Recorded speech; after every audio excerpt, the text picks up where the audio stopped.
Hello everybody, welcome back to the Kuchi-e Gallery YouTube channel. This is package opening video number 14. Welcome to the channel if you're new. I wanted to say I've kind of unpacked this one. I know we've been having some trouble doing unpackings at the beginning because some people are really overzealously packing their packages. The last video was ridiculous. Anyway, this time I took the liberty of taking the first set out because these packages are actually too large to fit on my table. So we're going to start with this group right here. Give me just a second, and then we're going to move on to the second group. Okay, we're going to start with this group right here. These are this little grouping here, this first package. These are both from Japan, by the way. This first package, sorry about the noise. This first group here are 3 prints by Kajita Hanko. Now, this first one is actually a lithograph, which is kind of what I thought it was when I saw it in the original grouping. But it's still a nice print. Clearly, it's done with the woodblock style Kuchi-e in mind. So whoever was planning this print out, they definitely thought, oh, let's make a lithograph version of a Kuchi-e, of a woodblock Kuchi-e. And this is it. So this is supposedly by Kajita Hanko. I think it is. I don't know, the signature, I don't know. Anyway, I don't know. This is not a print I'm familiar with because it's a lithograph. But it shows a beauty who is clearly looking under a rock for something. I'm not sure what she's looking for. I have no idea what book this came out of. I originally thought it was 2 women searching because it kind of looks like there's one woman here and another woman in the back. But as I look more closely, it's actually a single woman. And this is her her obi in the back here, and her leg is here. So it's clearly just one woman who's looking under a rock for something. Obviously, it goes along with whatever the story was. Love letters, buried treasure, who knows. But in any event, it is a nice print, but this is a difference between a lithograph and a woodblock. So the lithograph, it'll be difficult to see. So I'm not sure if you all can see that, but can you see right here the small dots? There's tiny dots, and lithographs are known for having these small dots. So if you have any kind of a magnifying glass, you should be able to see that there's dots when you look up close to these. I don't know, can you guys see this right here? Let's see. Right here, there are very evident little dots. Are those coming out clearly for you guys at all? Anyway, if with my naked eye, I can clearly see that there are lots of dots patterns right here. That's a good way to tell if something is a woodblock print or if it's a lithograph. Woodblock prints do not have little dots on them. They're not made with any kind of a dot type of technique. And also, if you look from the back, lithographs tend to look like this. Now, you'll get some Kuchi-e that'll fool you because they also look a little similar to this, especially if the paper is particularly thick. But in this instance, you can see there's no bleed through from the ink. A tiny bit of the red right here, maybe. Yeah, so a tiny bit of the red from this hat, this bustle in the back, the obi, the larger obi piece in the back. Some of that bled through, but that's it. I don't see any other colors actually bleeding through here. And that could have been because they set them on top of each other when they were done printing. I don't know. In any event, this is a lithograph, so I'm not going to spend a lot of time on it. It is by Kajita Hanko, I think, although the signature seal here, I don't actually recognize. I do see the top part is the same, but the bottom is a little different looking, so I'm not sure. In any event, yeah, it's a nice print. It's actually damaged. It's ripped in 2 spots. I will fix it, and I will keep it in the best condition I can.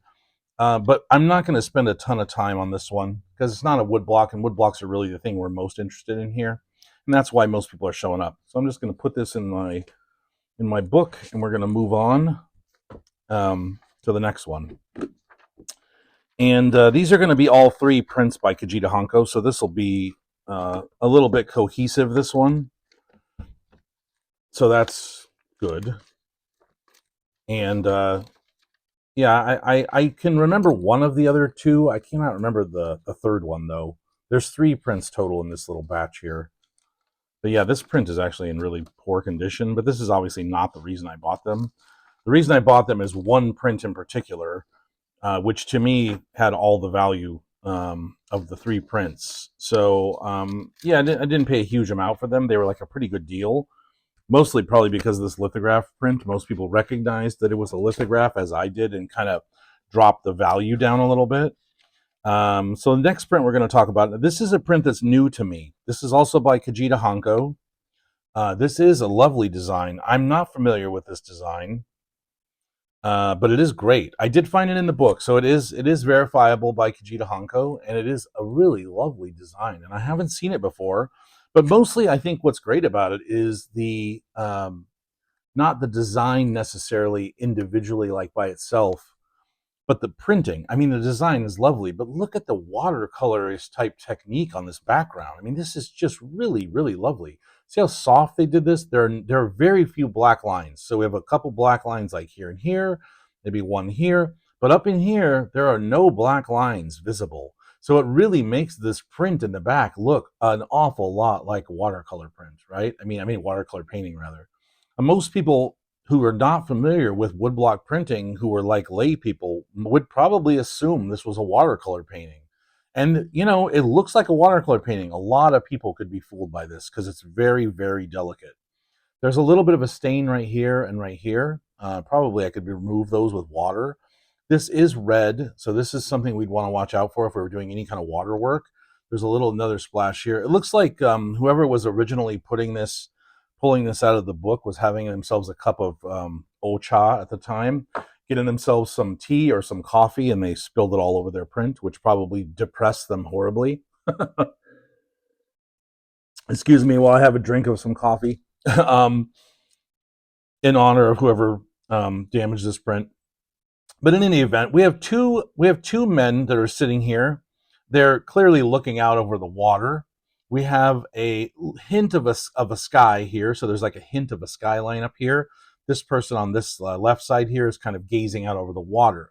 The water is very nicely done in this print. It's just a beautiful scene.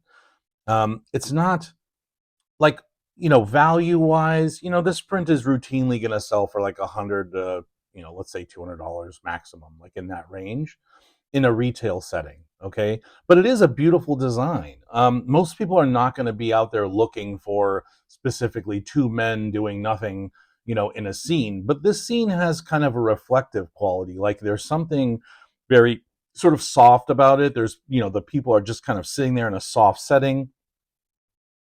But here you have a man with 2 swords sitting here. He's clearly on it looks like he's sitting on a stump maybe, or a rock. And then you have another man who's kind of sitting here sort of below him. Now, we're definitely getting a feeling of somebody with more power and somebody with less power, right? So it's going to be a power dynamic here. But still really interesting. This person has 2 swords. This person has a single sword. You know, probably the hair means something specific. So this is a very specific kind of scene, but it is really lovely. This character on the left here has a fan in his hand. The design is very nicely laid out. The hair is burnished, so we have burnishing on both sets of hair, and on this. Actually, you know what? Actually, no, this sword is not burnished, but there's burnishing on the hair. So this hair and this hair are both burnished. Burnishing is when they go very hard like this with just on top of the black color, and it makes it kind of shiny and it gives it texture sometimes. I don't see a lot of texture in these. In these 2 in particular, I don't know if you guys can see any texture. I don't really see a lot of texture, but it's given it this very dark shine. So it gives it a very, very black tone. In any event, we have 2 men crouching down here with very nice kimonos. They're nicely done. This kimono on the left, which is really interesting, I talk about this a lot.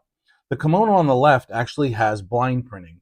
Now, if you look at it just like this, it's very difficult to see what I'm talking about.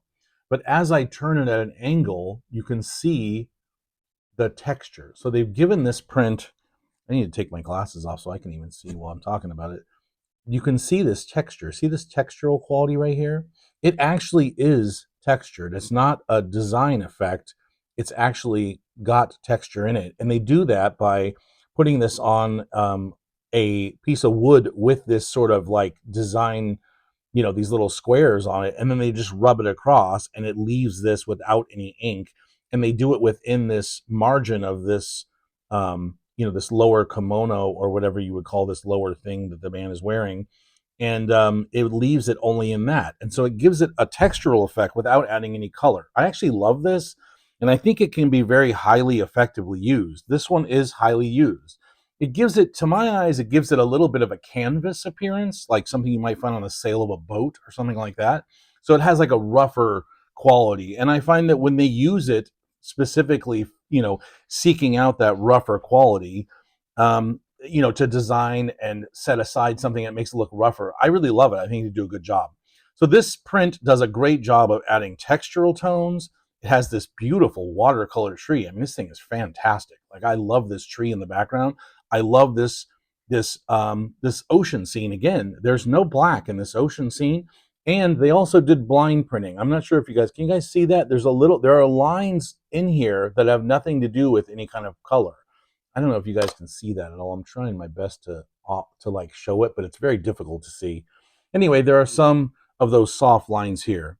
So just really a beautiful print by Kajita Hanko. I'm going to see if I can get rid of these. There are these few stains right here. I'm sure you guys can see those. There's one here, here, and here. I'm going to see if I can dab those out with a little bit of wetness. Now, this spot is the only spot that comes through. There is a little bit of something here, which I didn't notice because it was within the tree or something. Oh no, that's the same spot. Yeah, so it is this spot right here. So actually two of the spots at the bottom do kind of come through. One comes through right here, one comes through here. The one at the top doesn't really come through so much, which is right here. So anyway, I'm going to see if I can dab it off just by using a little bit of damp something and see if it'll come out. If it doesn't, no big deal. It's not even that noticeable really. But it is there, and it'd be nice if I could remove them, just lighten them a little bit. Anyway, it's a really lovely print. I don't have a copy. I've never seen a copy of this before, at least not that brought my attention to it. Would I normally have picked this out? Like, if I was going to buy an auction and this was the only one, honestly, if I had the assessment that I just made, I would grab it actually, because I do actually really like it now that I see it up close. But would I pick it out if I was just cursorily seeing it, or it was not this good of an example? Because, they oftentimes did more than one run of a particular type of print. So this one might have one that looks like this, and there might be one where all the bells and whistles are taken out. Maybe the tree is missing some of the colors and it doesn't make quite that watercolor effect that we're looking for. Or maybe the blind printing is taken out of the pans. I mean, they just lessen it, and you can tell when they've done that. At least I can tell. And you, over time, as you collect, you'll also be able to tell that in the future. So yeah, the question is, would I buy it by itself? I would if it was this print in this condition, with this example. Would I buy it all the time? No, not necessarily. Just because the design is not, it's not the most amazing design. And now I have a copy, so I probably wouldn't buy a second one. But I do think it's quite a lovely design. It's very calm, and it's a beautiful scene. And the printing is fantastic. So yeah, I probably would buy a copy in this condition, just because I do think it looks really nice. And yeah. So yeah, to answer my own question, yeah, I think I would buy it if if I've seen it previously, which I might have dismissed it because I didn't know about the quality of the printing, because you don't really see that so much until you're looking at it up close. Okay, the next design is the reason I purchased this lot. Okay, it's this design right here. This is a design by Kajita Hanko as well, as I already said. This is an absolutely lovely design. One of his top designs, in my opinion. I think it's just absolutely beautiful. It's perfectly drawn. It's designed. I mean, so Kajita Hanko did a fantastic job of designing this print. We have a beauty here who's just kind of relaxing against a table. So he's done this design effect where the table kind of cuts across right here. She's sort of leaning on it with her hands sort of like clasped, and she's in this repose, gazing off in the distance. Now, it's a very simple print. I'm going to say it's kind of a simple design, and yet it's so effective. Again, the printing is fantastic. Like, whoever did the printing of this, whoever the publisher was, they just didn't spare any expense. They made sure everything was perfectly aligned. This, probably came from a book. So this is almost certainly from a book. And when I say a book, I mean a book rather than one of the magazines. So I believe this is from a book. I'm not 100% sure. I've only seen this print for sale twice, and I bought both times. I bought this one, and I have another one. This one has a little bit of condition issues, as we can see in the side here. There's a little bit of a toning here on the side. There are a couple of the creases that are kind of showing up. We see them here and here. But otherwise, it's actually in pretty much amazing condition. um, and there are no reds other than this little bit here and here. But sometimes green, also this lime green, can be a little bit fugitive. That means it can react poorly with water. So I don't think I would dunk this, even though it's very tempting, because I could take out all of these wrinkles easily. And also some of this coloring might even come out, some of this toning here, because it looks like it's just what happens sometimes is these prints didn't used to have very much value. As a matter of fact, they had very low values at some point. There was a time when you could buy these prints for like $5 because they just had no collectorship at the very beginning. So probably there was a stack of prints laid out, at one time, and they were like sitting like this for a long time. And so the dirt, just as people thumbed through this area, that just got dirty right here. And you can see there's a clear cutoff line to where the dirt was. As soon as I take it away, you can see that the dirt kind of goes. So yeah, it probably just was laid, it got laid, somehow it got laid down next to something and with something on top of it for a little while, and it caused a little bit of dirt and soiling in that one area. It could also have been mounted in a book where this edge was the edge you flip through. The Japanese read the other direction, so they start their book and they turn towards the left. I'm sorry, towards the right rather, and they read that way. So this would be the edge where people were flipping through. So it's also possible that the way it was mounted at one time, it just got dirty from people looking at the book it was in. In any event, it's just a lovely design. We have a beauty with her hands clasped looking in the distance, but the details of the face are just superb, phenomenal. We can't hope as collectors to find anything much better than this. I don't. I think this is among the highest quality I'm going to find. In a Kuchi-e print, I could hope for better condition. The other print I have is actually in perfect condition. So I have one now that's a little bit lessened and one that's a little bit better quality, but honestly, they're both really fantastic to my eyes. But the color, beautiful, deep purple right here. This maroon color is just fantastic right here. Very deeply saturated. Beautiful Kajita Hanko style hairdo. Kajita Hanko was definitely the master, in my opinion, of doing these types of hairdos. He just had it down. He made these sort of semi-Western, sort of loose hair, where the loose hairs are kind of coming out. He had it. I mean, Kaburaki Kiyokata also did a fantastic job with hairdo. Hirozaki Eiho also did a really fantastic job with hair. There's some people who just really mastered the hairdos, but Kajita Hanko is one of my favorites for sure. And here they've done a bit of extra step. So I'm sure you guys can see this. So we have the lines of the hairdo here, okay? But there's like a light layer right here. I think they actually added a tiny layer of some sort of like lighter coloring. I don't know how they did this. This is something I have not like specifically seen before, but it looks to me like they've added a thin layer of a different shade right here on the top. Can you guys see that? It's like a little bit white almost. I mean, it's not white. It's obviously, like gray, but I think they've added it on top because it looks to me like it's on top of this printing somehow. Can you guys see that? Anyway, I just think it's really interesting. I've not noticed that before, but it definitely has an over-printed look to it, which I think is really lovely. In the event, we have the woman here. They've done this interesting affectation where they've run pink around the hands. So they've given this hands a little extra pink line. I don't know why they did it, but I find it so beautiful and so effective. You can see the hands are definitely more pink in their appearance than the face. The face has a tiny bit of it, but the hands really have it. And I don't know what the point was, whether it's to give them like a lifelike look, but they did a great job with it, and I love it. I think it's super effective. Again, we have one of these feather, like a feather boa or a feather, like a feather throw or something here on the side of her arm here. I love that. It was very, very popular at this time in Japan for like, let's say higher level or like what maybe the wealthy or more westernized, even you could say, women to wear these kind of feather scarves or feather boas, and they look really great. And this is a great effect.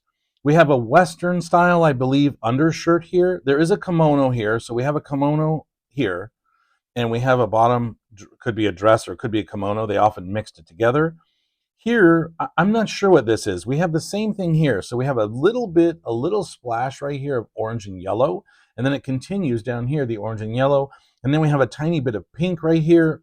Excuse me, I'm sorry. I don't know what the deal is with this print, but I just super love it. It just has so many colors. It has to be, I don't know, like 16 and 17 impressions to do this. I mean, there's so many different tones, so many different colors, so many different layers. This is just a very well-made print. Now, in the background, one thing that's also super interesting, hopefully you guys can see this, is there's like some sort of a relief or some sort of like a line drawing in the background. What we see here is there's a woman, like an angel type person here with a harp, okay? So we have a woman with a harp, and she's being chased by some sort of a demon. Can you guys see the face of the demon right here? So there's like a demon, sort of like a demon face, and here's like a claw, and he's like reaching out for her.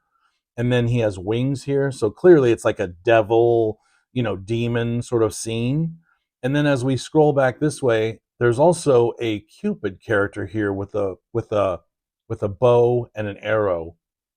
So yeah, it's just really lovely. It's just a really lovely design.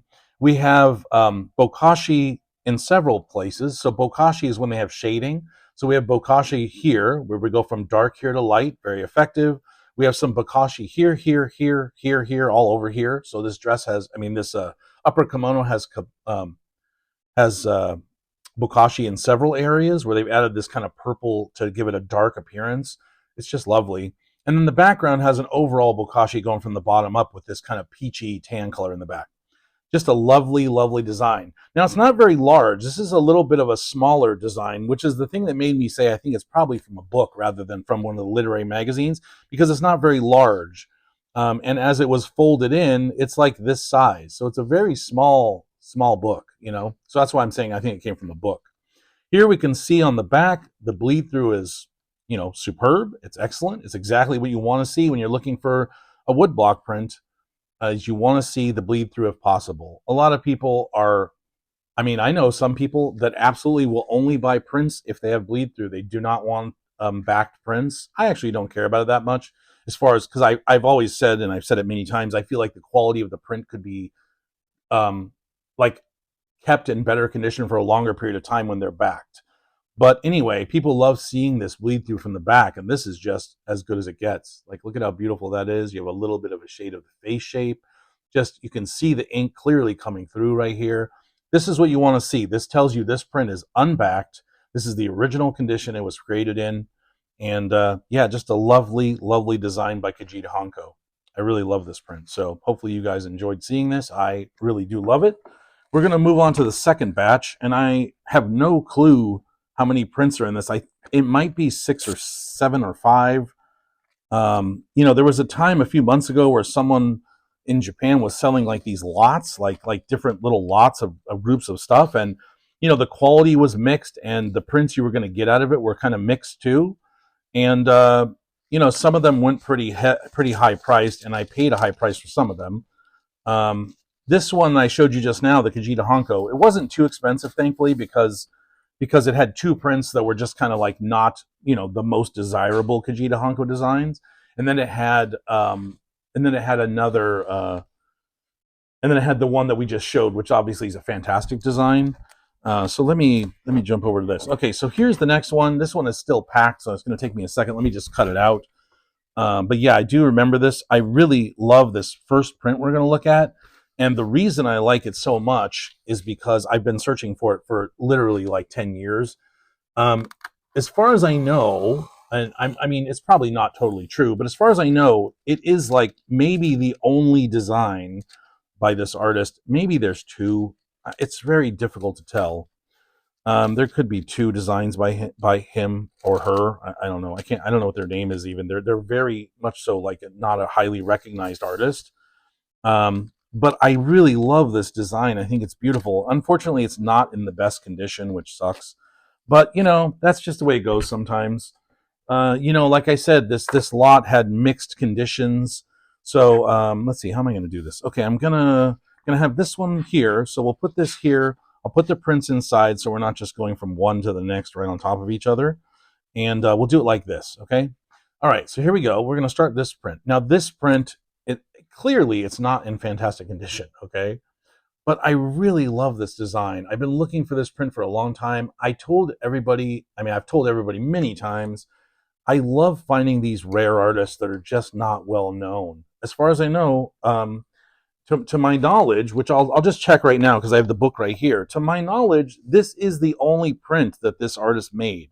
Maybe they made more, but they're not documented if they did. So let me just take a minute to see if I can find them.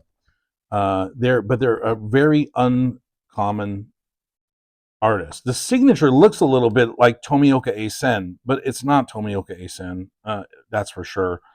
And I'm not sure who it is because, like I said, they're just not someone anyone ever mentions because they're such an unusual artist. But let me see if I can find it real quick. The block of yellow is the thing I love. I mean, it's very rare to find prints with a giant block of yellow in the background. And this is the only one I've seen that has it. But as far as I know, the artist only made the one print, but maybe there's two here. No, that's a different one. No, that's a different one. Okay, there are a few yellow blocks. I'm wrong there. Clearly, I've called myself out on that one. But unfortunately, because I don't know the name, it's going to take me just a second to find this. Let me actually look in the other book. The other book I know more like where it at, more where it is. But the thing I love about it is just kind of dynamic. Now, this has the typical trope of Kuchi-e. You have a woman here who's looking kind of like, kind of longingly or forlorn or sad or reminiscing, or, she's thinking about her fellow here who's obviously in some sort of danger because he's up on the top of this fence. He's up on top of this fence. He looks like he's climbing in or climbing out. We're not sure. Actually, as I look through this book, here's the other print that we just saw right here. So yeah, you can see it. Sometimes it came with a much larger margin than the one I had. But this one, even in this book, is also not in fantastic condition. Like, they're very difficult to find in perfect shape. So yeah, really, really happy with that one. All right, let me see if I can find this one real quick, just so I can show you that it's in here and that it's a rare artist. So anyway, so we have the woman. She's kind of, thinking about her lover or her boyfriend or her brother or a friend. Could be any of those. Most likely it's a lover. Very primary sort of like theme in Japanese prints back at this period was love, lost, romantic stories. This is definitely going to fall into that category. So we have the beauty here. She is one of the things I love about this is that she is large. Now, one of the issues I've had with Kuchi-e in general over the years is that some of the insets like this are very small. And, the primary draw to these prints for some people and some collectors anyway, is the beauty. We really like the beauty. So we want the beauty to be more involved, like a larger part of the overall theme, I guess you could say. And this one I like particularly because it has this huge image. It does have a very large part of the theme. It's almost like 50% of the thing. And a matter of fact, if you measure it out, it probably is 50% or more. And I just really love it. So you have the woman who's kind of thinking things over. And then you have this guy up here who's clearly in the rain. So you have like a rainy background. He's up on this fence here and he's getting ready to hop over with the tree. Now, this is the primary reason, one of the primary reasons that I paid a lot for this group, even though this print is not in good condition. I would say it's in mediocre condition. But so this always brings up the question to me. It's not in perfect condition. You could say it's in, mediocre to, it's not in poor condition, but it's in mediocre condition, let's say. But it's the only copy I've ever seen of this print. So what does that tell us if you have the only copy of something and it's in this condition? So like I've always had this problem with, the companies that do grading, like they grade baseball cards and stuff like that. I've always had like a weird issue with some of those groups because I feel like they always talk about condition based on if it's perfect or not. And I'm like, well, okay, but if it's the only one that's known, let's say, or there's only a couple that are known, does it matter if the condition isn't perfect? If it's the only one, then should that not be the standard by which the other ones are graded? Like, how can you grade something if there is no perfect copy? How can you be like, oh, this is a 5 when there's no other copies? That makes this the only one in the world, right? So how can it be a 5? I'm not having any luck finding this print, even though I know there's a copy in here. Anyway, it's just very rare. So rare I can't find it in the book. Any event, so we have the artist who I can't remember the name, and unfortunately, the signature is here, so it's underneath all this black marks here. I am hopeful, as we look from the back, that the black marks are not coming through. I might be able to remove some of these, so I'm going to try and clean this print up, and if I'm able to clean it, I will put a little inset here for you guys to see what it looks like after. I'm not going to be able to spend a ton of time doing it, but I'll try and see if I can clean it up before I publish this video, so you all can see that I was able to clean some of these marks off, hopefully. We'll see. The trick about cleaning this is the under part is paint. So this yellow, this thick yellow, beautiful color that I like is paint. If I clean it up too much, the paint will also come off, and I don't want to do that. So it's a tricky thing to fix. Anyway, we have a beauty here. She's wearing a lovely kimono. She's got a blanket here, so she's covered by some sort of blanket or a coat. She's sort of leaning on this very ornate table. Like, this is what I love about this piece. Like, whoever did this, even though they only made 1 or 2 prints, they really had talent. And that's why I call this an enigmatic type of artist, because they had one design and it's really phenomenal. And, I love it. So I'm glad I have a copy. Even in this condition, I'm still delighted. Like, I don't think it's like, oh, I really lost out because it's in this condition. I'm ecstatic, even in this condition. So we have a lovely beauty in this giant, like school bus yellow inset. She's sort of forlornly thinking. We can see in her face, you have her eyes here. They're very clearly visible. The hair is very nicely done. We have burnishing. So again, I'm talking about burnishing a lot. The burnishing right here, you can see the glare there. That burnishing is definitely evident right here because you can see the glare. When you can see that black with the glare, you know it was burnished. So this whole area was probably burnished. The hair looks like it's burnished. Can you guys see the line work here? I think you probably can. There's like lines in the top. That's the best effect burnishing usually gives, is you can get this kind of line work showing up right here. God, it's very difficult to see that. But anyway, it's there if you guys can see it at the top. And that's really nice to have. So just really a lovely design layout. She's a beautiful, like beautiful woman, and she's set up in a very nice, thoughtful way. And in the background, you have this kind of dynamic scene where you have this guy who is like clearly climbing over a fence. He's in the rain. You can't really get much more dynamic in the background. Just a lot of like action going on. And I just love it. I think it's a typical kind of Kuchi-e trope, theme. So it's not like you're not going to see this a lot. You are. Bleed through, very evident on this piece. Lots of bleed through. That tells you how quality the printing was.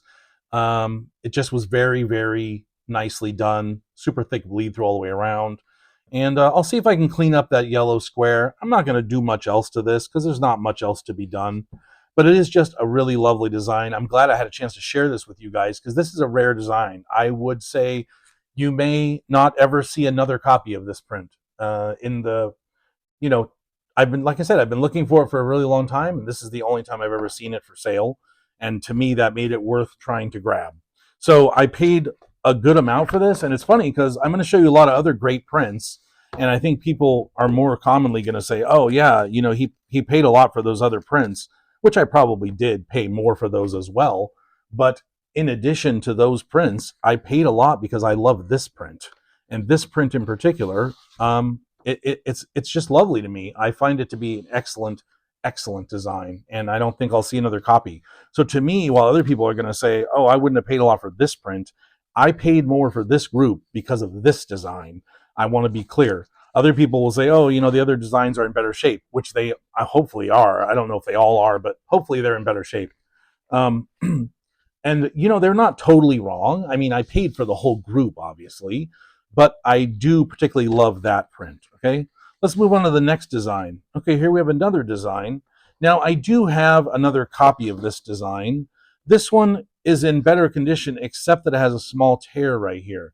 So again, a little bit of a condition issue, but overall, this print is actually in such fine condition, you know, wholly, aside from this little spot right here, that I can easily fix this. So I'm very happy about that. I can definitely fix this design.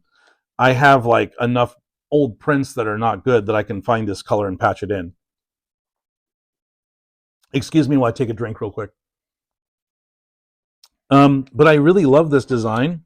Again, you have a worried looking beauty here, speaking to a gentleman who's got this kind of chapeau, you know, this sort of like a Western style hat here, which is kind of interesting. One thing you don't see a lot of in Kuchi-e is pink. So pink is a very, very fugitive color. And it's very rare in Kuchi-e. I mean, in fact, in woodblocks in general, pink is not a very common theme. You will see it during some periods, and they probably overused it at some points. But here it's used to good effect. It's just a small hair tie, nice pink. She has a little pink affectation right here, which I'm not sure what it is. But we have a very lovely, let's zoom in a little bit. We have a lovely kimono and over kimono on this beauty here. And so she is, this was another common theme, and I don't know if we've talked about this before, but the there was when women would have a cloth like this or a handkerchief and they would be kind of like chewing on it.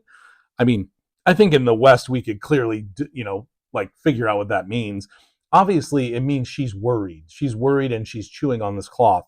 It's a very common theme in Japanese ukiyo-e and shinhanga and Kuchi-e. All the genres have this with beauties chewing or tugging on these pieces of cloth.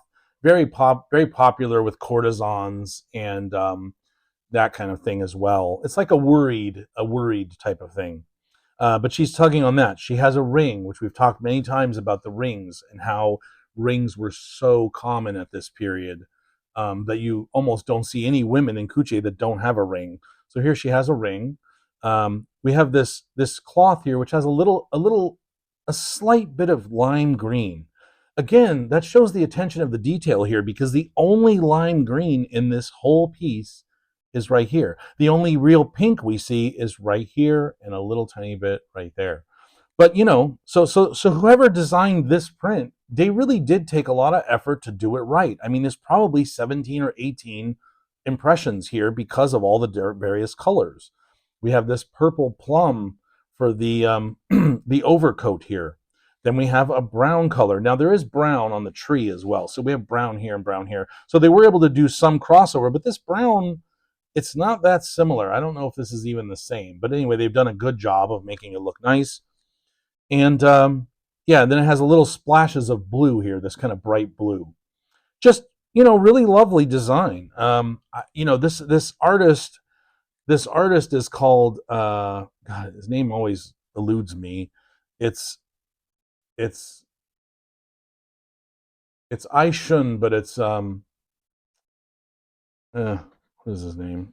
Gosh, it always eludes me for some reason. It's not gosh, I always forget this guy's name, but I'm pretty sure it's another Eishun. There's two Eishuns, and I believe this is one of them. I'm pretty sure. Let me just look it up, guys. Now it's going to drive me crazy if I don't find it here. No, maybe it's not Eishun. No, I'm not sure anymore what the guy's name is. See, that's why this one always eludes me. It's not Yamamoto Eishun. It's another one. What is this guy's name? Now I got to look it up. I hate it when this happens. Don't you guys hate it when that happens? When you have something like on the tip of your tongue and you're like, "Oh, I know it's this," and then oh no, it's Shuntei, but it's oh, what is his name? It's Shuntei. It's not Miyagawa Shuntei. It's another Shuntei. What is that guy's name? Oh, it's gonna drive me nuts. It's not even on here. It's also, I think it's also Shuntei. Oh my gosh, it's gonna drive me nuts. I figured it out. I'm so sorry, guys. Anyway, moving on. Gosh, I hate it when that happens. Anyway, so the artist name is here. So we have the artist signature right here. But yeah, anyway, his signature is so like scribbly, but it's very common to see, and when you get used to it, you'll notice it. But it's yeah, I think it's it's Shuntei, but it's some other Shuntei, and I'm sorry, I can't remember it.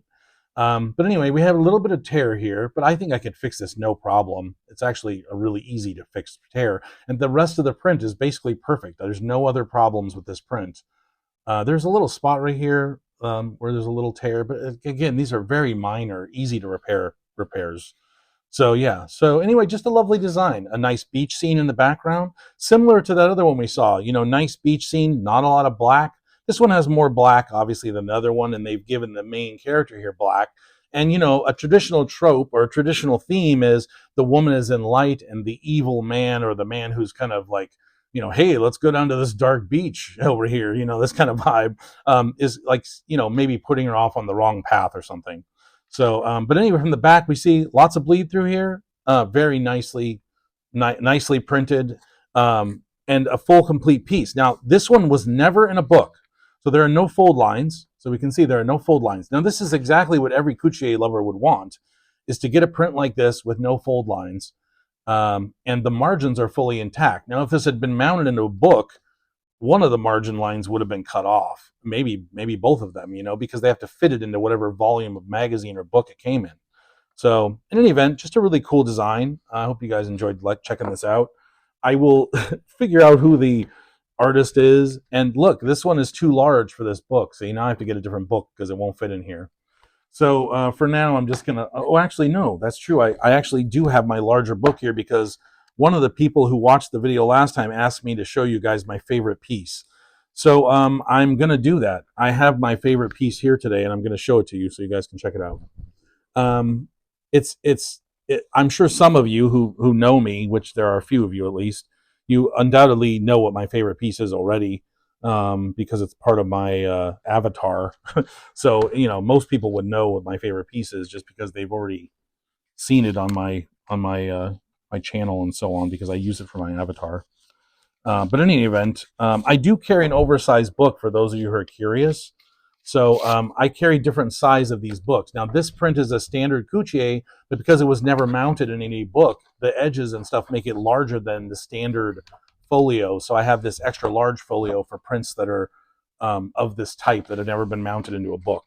And so, yeah, because I don't want to risk, you know, cramming them in. I mean, technically they could fit there, but it's just not, it's not the best for the print, so I choose not to do that as much as possible. Okay, moving on to the next one. I apologize for the delay, guys. I'm not trying to go super slow, but this is already going to be a very long video.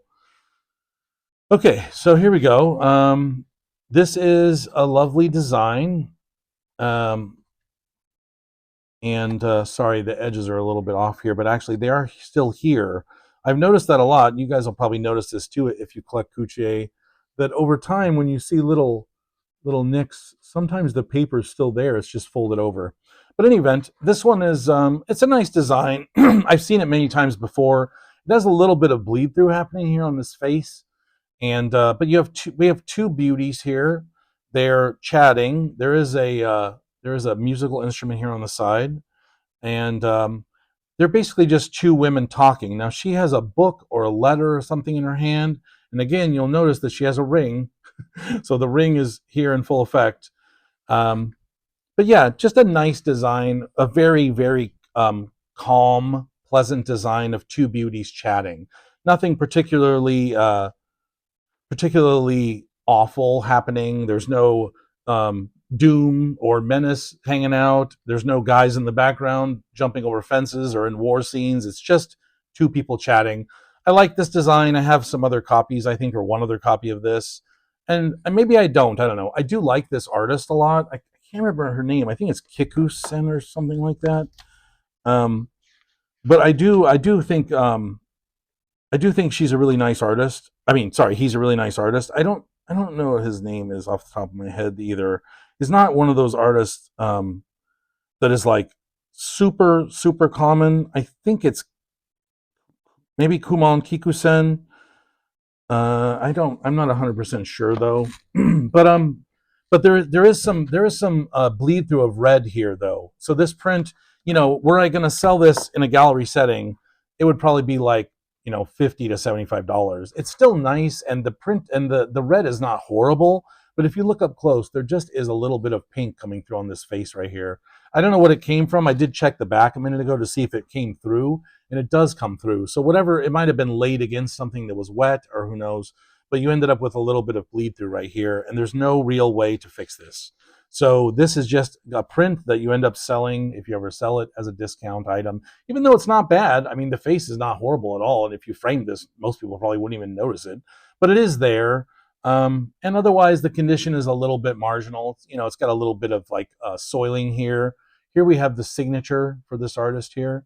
And otherwise, it's just a nice piece, very lovely. But I'm going to move on. I'm not going to spend a lot of time on this piece because we have several other prints to look at. And this one is not one of the top pieces to talk about. So let's just move on to the next one.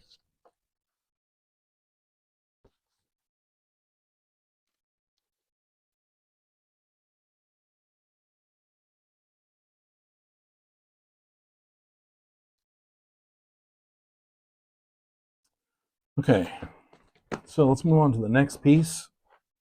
And I'm going to take a quick drink. Excuse me for a moment.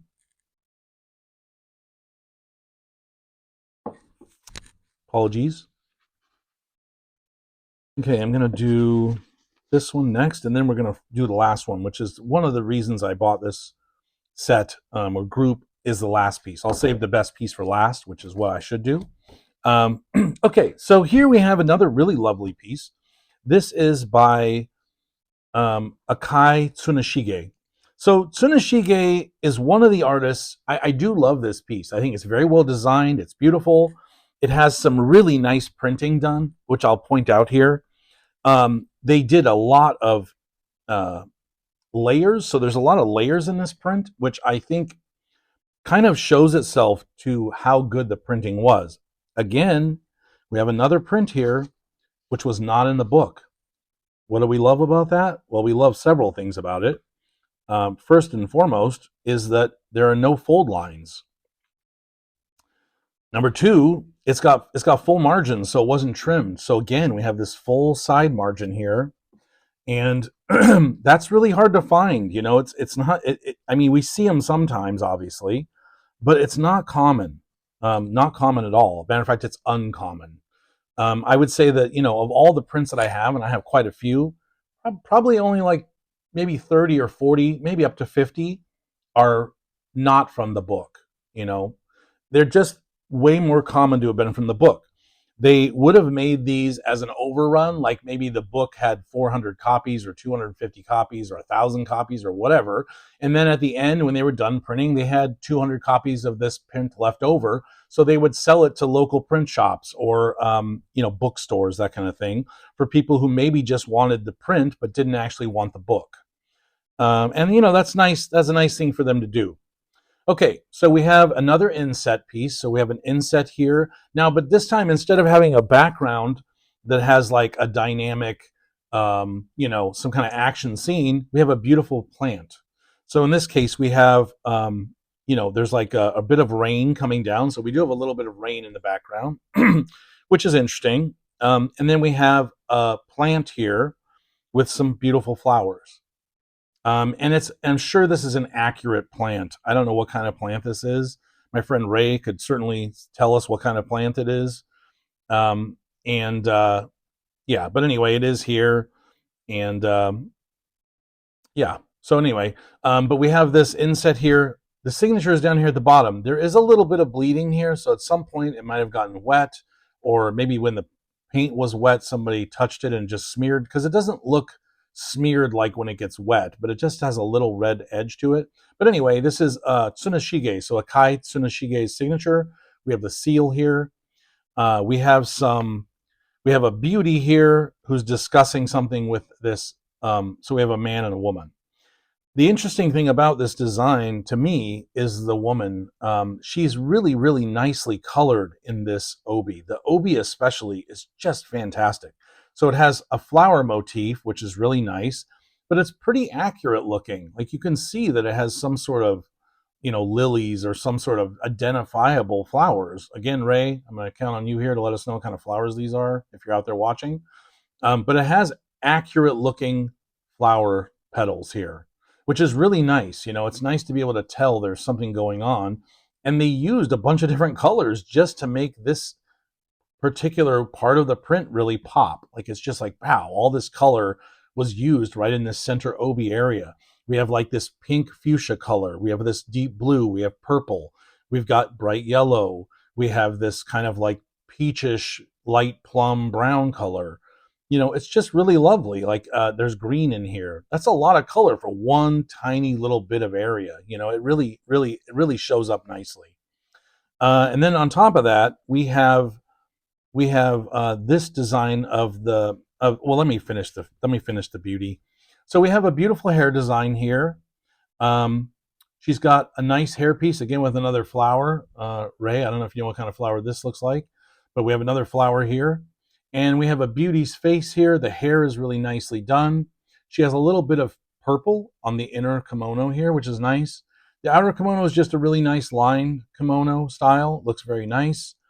Again, we have, can you guys see I don't know if you guys can see this, but we again have the blind stamping that's so nice. They've done an interesting thing here. The entire back inset, so the entire back of this inset here is done with blind printing. See how they gave it a texture? Sorry, I don't know what that is.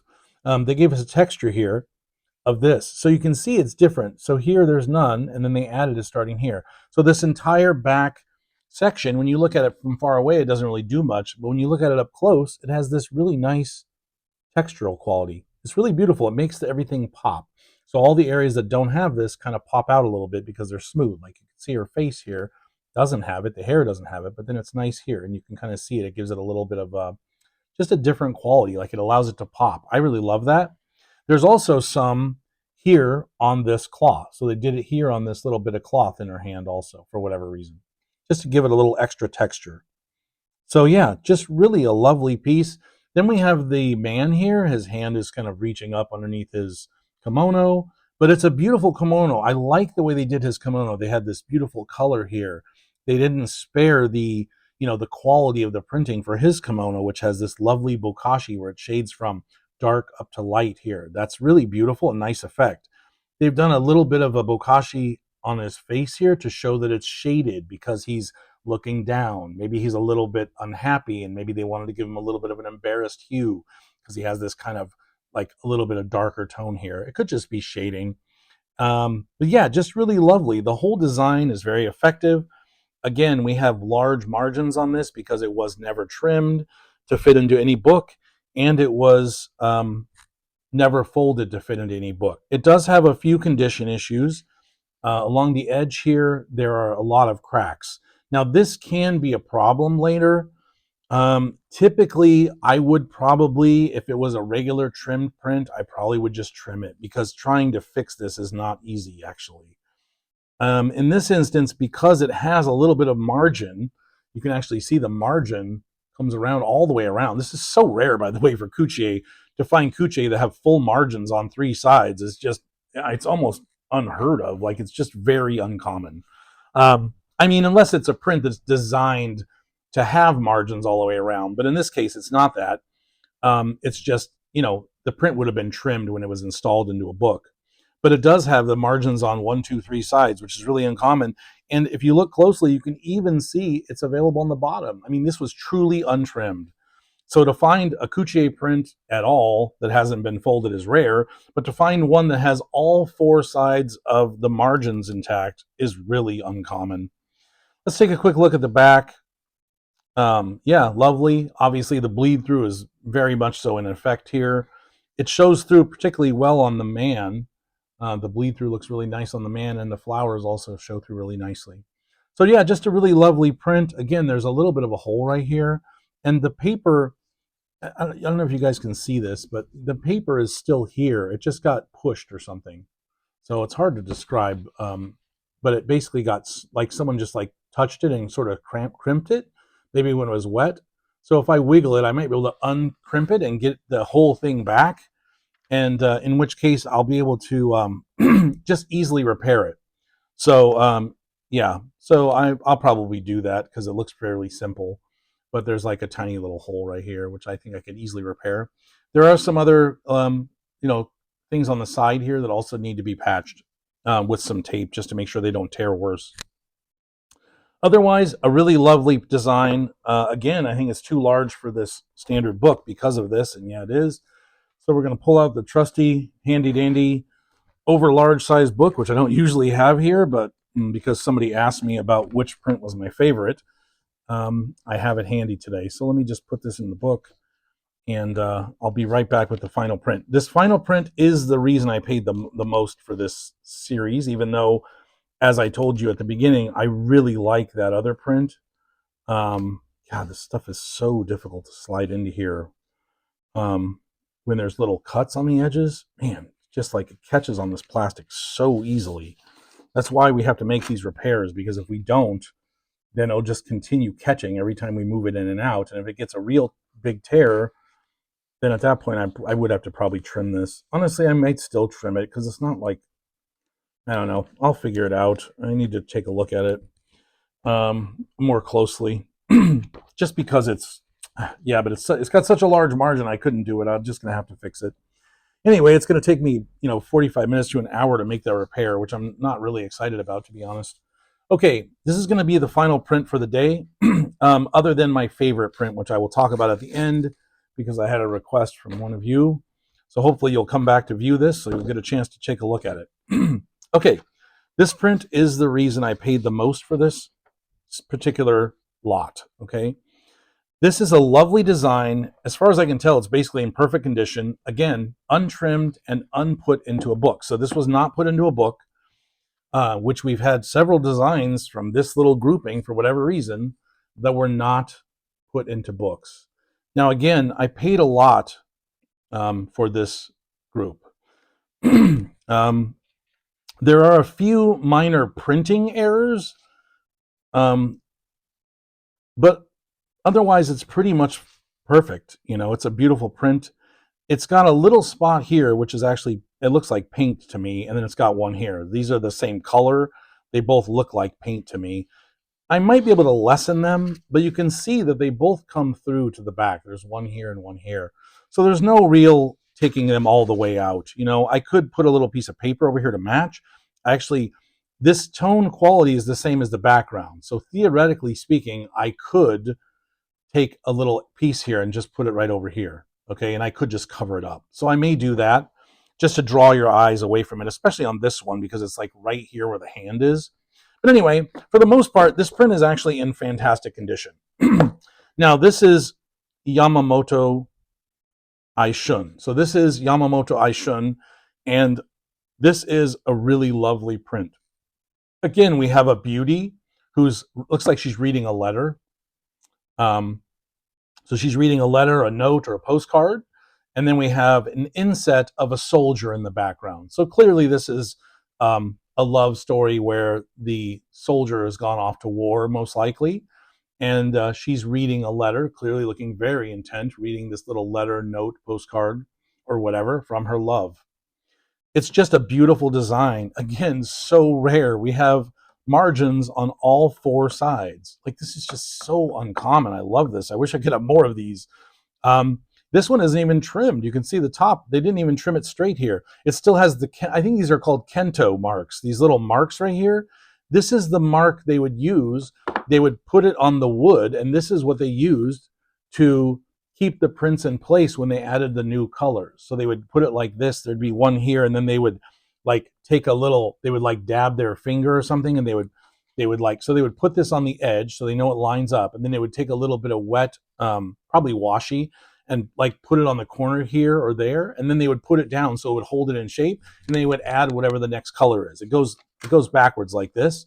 So they would put it like this. They would put this here. They would take a little tiny bit of washi and just put it on the edge here, and just put it down like that. And then they would add whatever. Let's say they're going to add this background color. They would take this and then it would come through from the bottom up, bleeding through from the front side down to the back.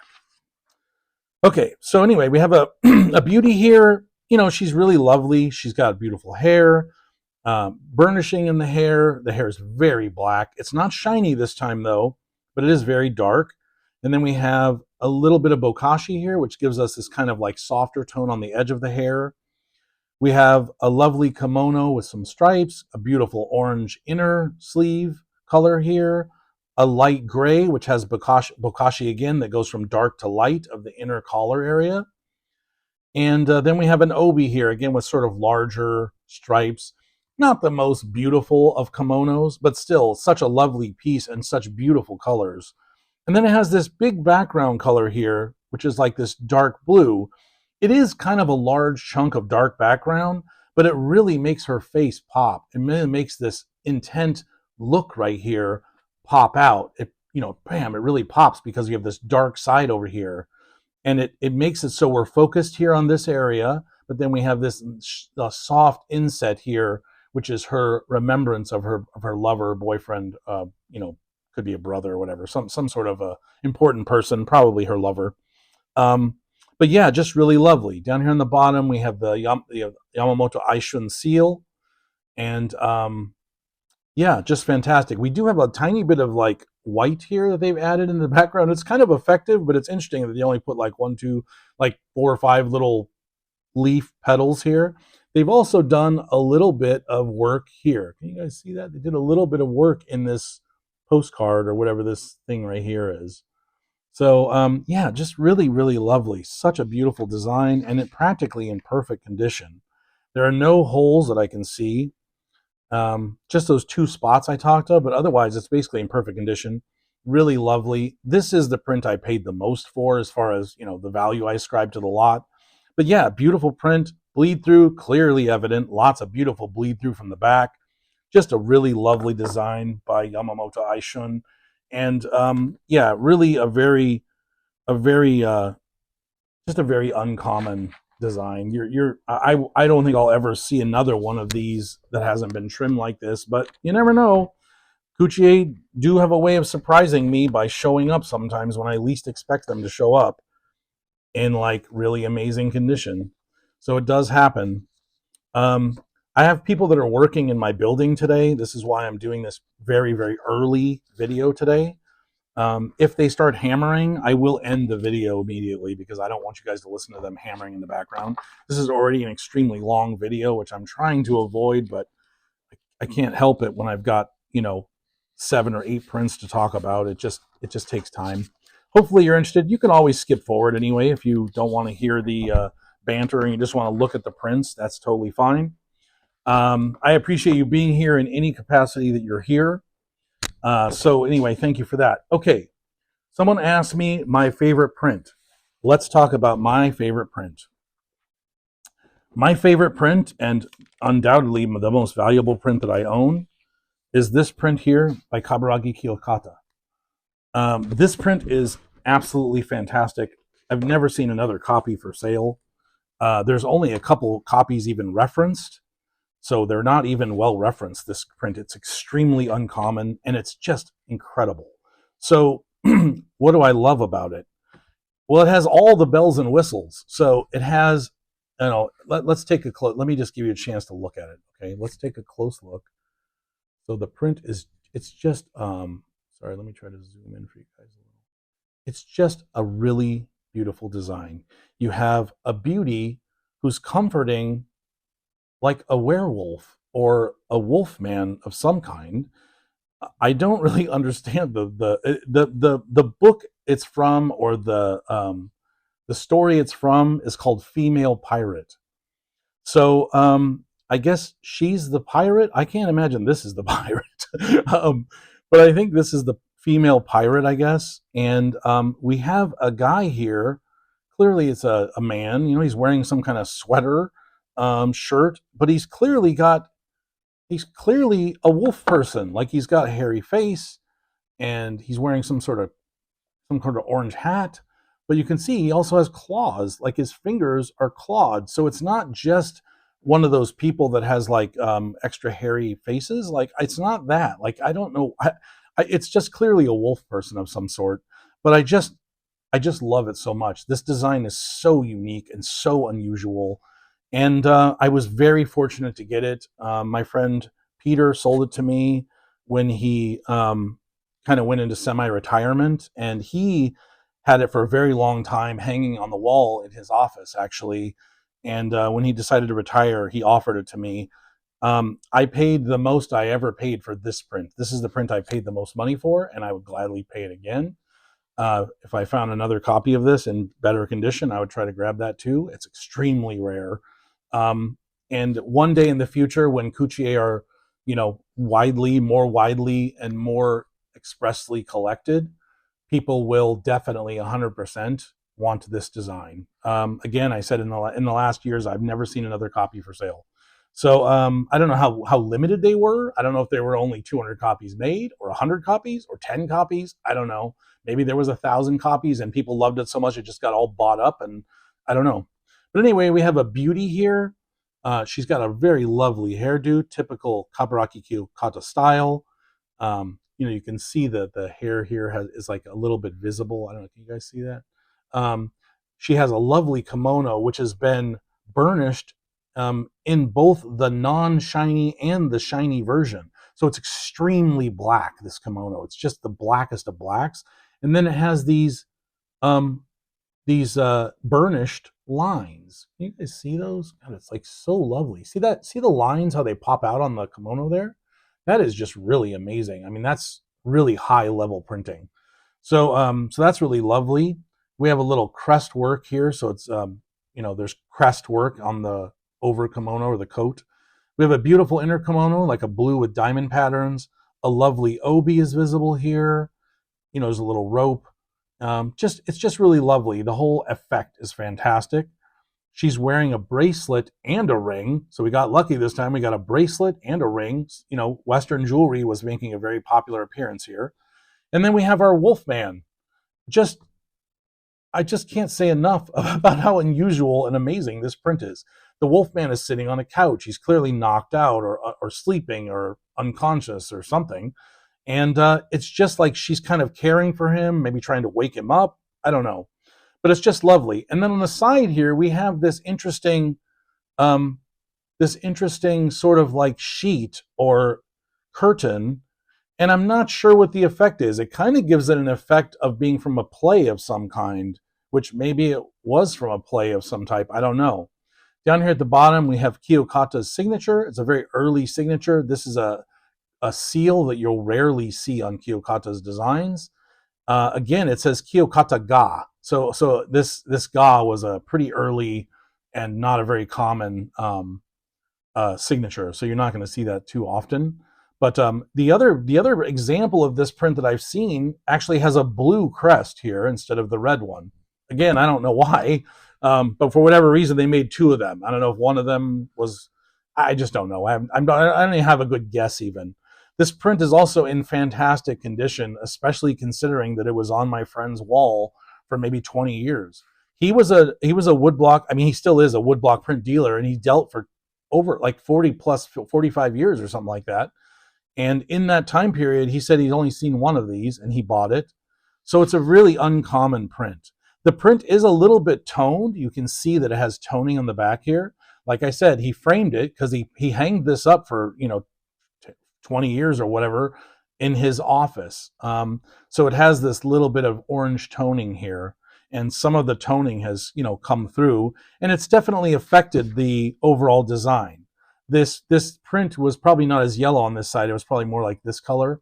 Again, it's such a beautiful, lovely design, and it's in such phenomenal condition, especially considering the fact that it was framed, that I cannot complain, and I never would complain about it in any fashion.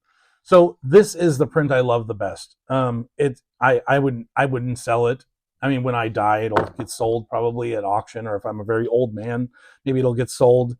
But I don't ever plan on selling this. This is like the crowning print in my collection. So to pry it from my hands, it would have to be an extremely large amount of money to make me even consider it. It would have to be a ton of money.